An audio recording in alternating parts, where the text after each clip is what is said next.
Jalna police वतीने मी जनताकडून आवाहन करतो की जे काही आता एक धार्मिक तेढ निर्माण करण्याचा जे प्रयत्न चालू आहे सोशल मीडियावर बरेच लोक दुसरे धर्माचे विरोधात आक्षेपार्ह पोस्ट करत आहे।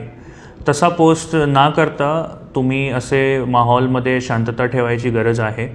पोलीसच्या प्रत्येक गोष्टीवर बारकाईने लक्ष आहे। शहरचे वेगवेगळे ठिकाणी बंदोबस्त नेमलेला आहे आणि सोशल मीडियावर जेवढी ॲक्टिव्हिटीज आहे, जेवढे ग्रुप्स चालू आहेत, तो सगळ्यांवर आपला सोशल मीडिया मॉनिटरिंग सेल आहे, त्याचं लक्ष आहे। जर कोणी असा वादग्रस्त पोस्ट टाकला किंवा आक्षेपार्ह पोस्ट टाकला ज्याच्यामुळे दोन धर्मामध्ये काहीतरी तेढ निर्माण होऊ शकते तर त्याच्यावर सक्त से सक्त कारवाई पोलीस करणार। आणि जालनामध्ये जेवढे शिष्ट समाज आहे त्यांच्याकडून असा अपेक्षित आहे की शांतता ठेवण्याची प्रयत्न सगळ्यांची आहे।